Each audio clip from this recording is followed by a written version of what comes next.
Hey everybody, Preston Bryn here with our Trader User Group Weekly Roundup. This is for the trading week ending Q1, March 31st. We had a really interesting quarter. I mean, we've seen the Dow, I think, finished up 6 straight quarters in a row. That's a record that goes back for some time. I think the Dow was up about 4.6%. The S&P was up 5.5%. Nasdaq had a whopping 9.8%. And now we're not going to continue with this pace. I believe we're going to settle in for a little bit more chop, possibly some downward action. But I've got on the screen here the S&P 500 futures. And what I want to share with you is I've got a lot of things on my screen. As you can see, it's marked up fairly well.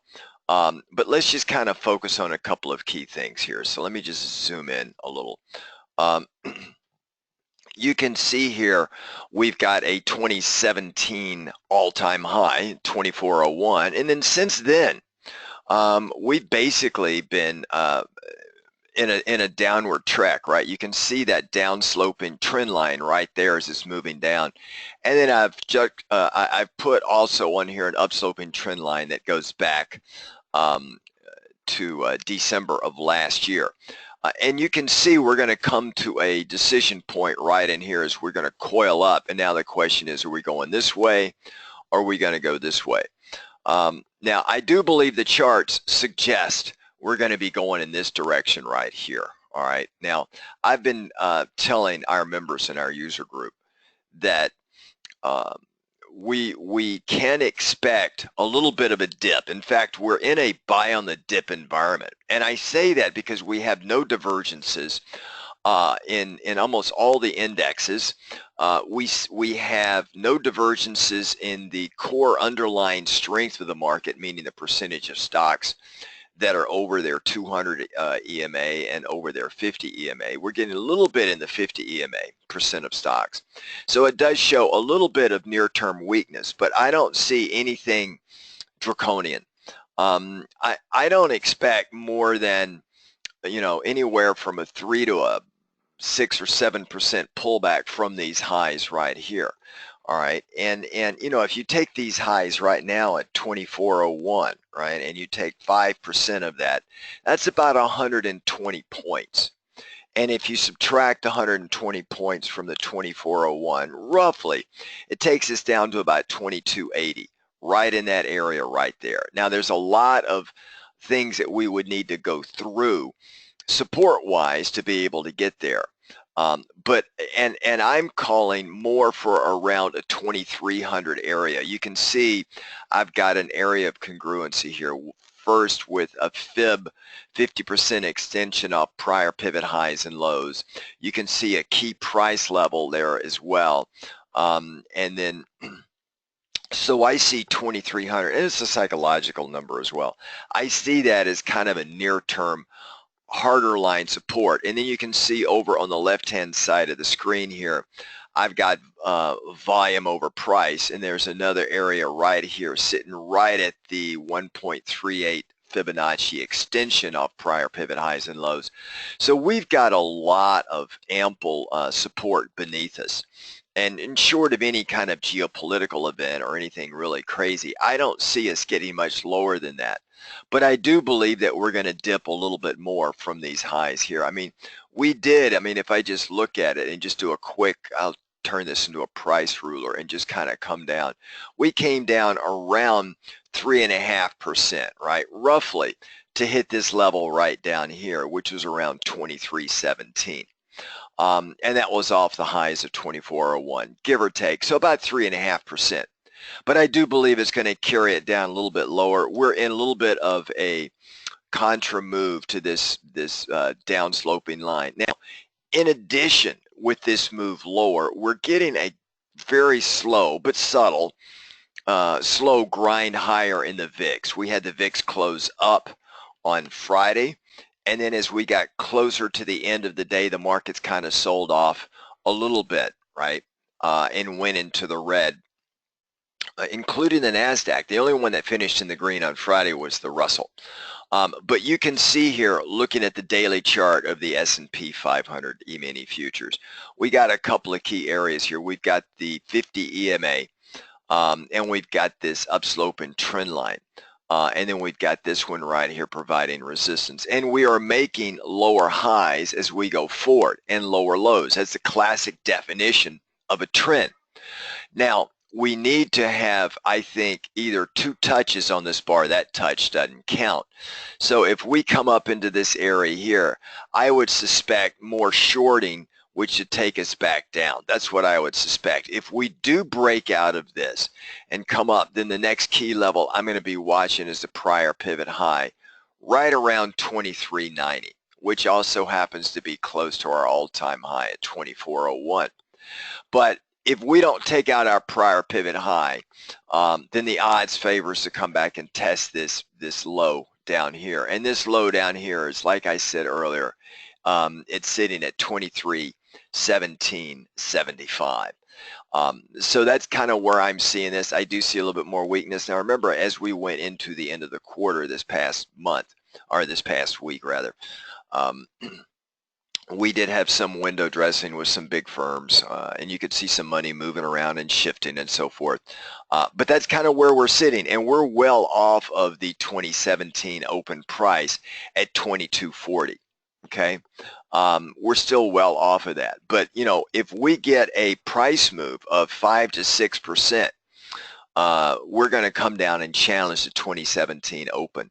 Now look at the Russell, which was underperforming. And it actually came back up and recaptured its 2017 open price, as you can see right here. And we've still got this, we broke this downsloping trend line like that. We broke it right here. So this level right here is a prior pivot high that I want to see. And that prior pivot high happens to also be the 2016 high that we made for the Russell. And then the 2017 high is at 14.1590. So this is going to be a key, what we're going to call our R1 level, our first level of resistance here. So this is going to be a key level for us that I'm going to be watching. You can see the 2017 open price here. We got a lot of volume over price, so there's a lot of support there. But should we break that, we're going to come down and test the 2017 low again. And you can see we did a, you know, we touched it a couple of times. But we're still challenged to the downside in the Russell, although it's a little bit heartening that the Russell came back, regained its 50 EMA, and moved back up a little bit. Now, if we look at the Dow futures, again, same thing. I've got this downsloping trend line on here. So we're still in a downward track, making a series of lower highs, lower lows. You can see here the 50 EMA held up for us, but that's going to continue to provide overhead resistance, this downsloping trend line, until we bust a move to the upside. And until we take out 21,000, which is a big psychological barrier, which is a prior pivot high, roughly, you know, right at that level there. Let me make sure I get it capped on there. So right around 21,000, essentially, that's our prior pivot high, 20,981. If we can take that out, we're going to be heading back. So the key numbers I'm going to be looking for next week, guys, are the prior pivot highs. Can we take them out, or are we going to roll back over and continue our series of lower highs and lower lows? Now, the only index that's standing above and tall beyond every other one is Nasdaq. If we look at the Nasdaq 100 futures, you can see we actually made new highs on Friday at 54, 52.75. We made new highs, but we're setting up for bearish divergence here. That's going to suggest that we could see some more weakness coming into Nasdaq as we go into the first part of Q2. Traditionally, April over the past 20 years, past couple of decades, have been a very strong month for the SPX. If you look at the stats, it on a percentage basis, the SPX finishes higher than where it goes in April, higher than any other month, at least over the past 20 years. If you extend that statistical average out 50 years, you'll see that then it's generally towards the end of the year. But past 20 years, April's been strategically or statistically a very strong month for the most indexes.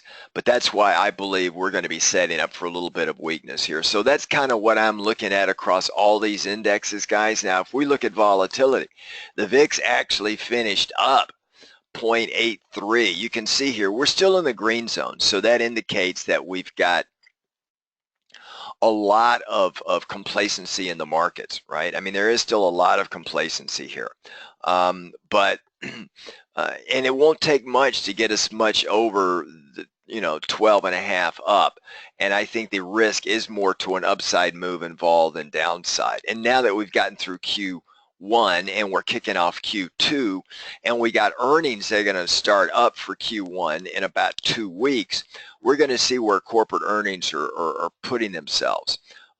We're getting good initial reports from analysts that should be another good quarter. And let's just kind of see how this thing shakes itself out.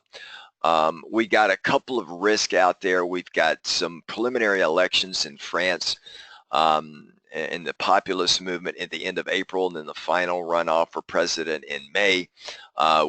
We've got Brexit that just triggered its Article 50, so we're going to have some headline news coming out of them over the next 3 or 4 weeks as they start to settle into their negotiations. We got at the end of this month here in the United States, we've got a spending cap that needs to be approved and extended, so there's going to be some really partisan bickering in Congress and the Senate on that. So we've got a number of things popping up that could unwind some of this. I do believe we're going to get a break and a little bit of a pullback here. If you look at bonds, bonds have slowly been going up all the way since on this daily chart, since the second week of March. We made 2017 lows right at 145.26. Now I was calling for the low around 145, so I missed it about 26 ticks. But we're bouncing up here, and we're now back in the green from the 2017 open price of bonds. And you may be saying, well, gee, why are bonds going up, interest rates going down with a stated objective, more interest rate hikes? But remember, there's a lot of international money flowing into the U.S. market. There's also a potential fear out there that I just think inflation is going to be a hard thing to target here. And with the Feds doing what they're doing, I think the interest rates, if we can get the bond market a little bit higher, I'm going to be a happy shorter in the bond market. I think bonds are going to come back down. I don't think they're going to go crazy to the downside, and I think they're going to be in a little bit of a wider range-bound mode. Should we get that 5 to, let's say, 7% pullback that I'm looking for, and by the way, we're already underway. We're just in a dip with lower highs and lower lows. So it's been kind of a grind lower. It's been an orderly move, which is why most people don't even realize we're kind of pulling back just a little bit. I think it's going to continue to happen. And that will drive bonds a little bit higher before this move is over. So let's see how this thing plays itself out. And then, of course, with the U.S. dollar. The U.S. dollar's been really moving up over the past week, right? Since the 27th of March. We caught ourselves at the 200 EMA, and we're moving up. I do believe as we move through this year, the dollar's going to roll back over again, guys. That's what I see. So I don't believe the dollar is going to get back up into these levels here unless, now remember, the Feds are on record as saying they're going to do 2 rate hikes this year. But we got Fed governors speaking almost every day this coming week. We got, on Monday, we've got the Dudley speaking and we've also got Harker, we've got Lacker, all these guys speaking on Monday. And Tuesday we get Tarullo, he's speaking. Wednesday we get the Atlanta Fed President Lockhart speaking. We get the FOMC meeting minutes for March. So we've got a number of things here that could just throw a little bit more volatility into the market. But I do believe longer term the dollar is going to roll over, and the euro is going to go the opposite of the dollar. You can see the euro has started to pull back a little bit, but I think it's going to catch some wind here and move higher. because they're gonna start getting some whips of inflation in the Eurozone, and that's going to force Draghi to reduce the stimulus. They already came out this a week or so ago and said they're going to reduce, starting in April, their monthly purchase of bonds from 80 billion euro to 60 billion euros. So they're already starting to taper off their stimulus. Inflation came in a little bit higher than they thought, also across Europe. Unemployment still relatively high at 9.8, 9.9% across all of the Eurozone. But I think Draghi is going to be facing some inflation tailwinds here, so he's going to need to probably do something with the stimulus, and that is going to push the euro higher. Okay, the British pound, which I am very interested in, I think is going to surprise people. I have said that the pound is probably going to be more bullish than bearish. We're in this wider range here. You can see the high-low price for 2017 in the pound. I do believe if we break out of this, we're going to go for a run here. And it's all going to be dependent on what the Brexit politicians can negotiate. But I do believe longer term, the pound is going to go higher. Meanwhile, gold, we just shut down a trade. I just shut down a trade, successful trade with gold. You can see here we're in this wider range bound mode. There is not much inflation here, much of an inflationary challenge here, which has kind of held gold in check. And the interest rates, gold hates higher interest rates without inflation, hates it. And that's going to put some downward pressure. But again, I believe gold is due to go higher rather than lower as we move throughout the year. And then GDX for gold miners, you can see here, it cannot get above this 200 EMA, this yellow line here. You can just see we're just trapped. Until we can take that out and move up higher, I think overall the gold market is going to be suspect here in the near term. Energy and oil, I think, you know, even though oil inventories increased, the distillates and gasoline supplies and everything were reduced. So that tended to put an upward bias on oil. I do believe that oil is not going to get much more than the low to mid 50s tops this year. It could go higher, but I don't see it. Remember, the oil opened up near the highs for 2017 at 54.20, and then we've just been you know, playing around at these levels and then moving lower. Our 2017 low in oil, we touched it a second time just on March 27th, and then just over a few days it's moved up nicely to 50.85. But we're going to be looking at doing another trade in oil futures here coming up, so that one should be really interesting for us. We've done 5 of these so far and have been successful with them, and I see more coming. We've got some great trades in the softs market. We've shut down a couple. We're looking at the ag market, and we're looking at the meat market. We're not active in those right now, but we've been active in them and pulled some money out. For those of you that are not in our group or interested, check out the offers that I put out here. We're getting folks all the time. We're an international group. And we do everything from equities to commodities, futures, options on futures, and all those fun things. I've also got a secret trader group that you may want to check us out on. You can follow me in those trades also. All right, everybody, have a really great weekend, and I will see our members Sunday night. Take care, folks. Ciao.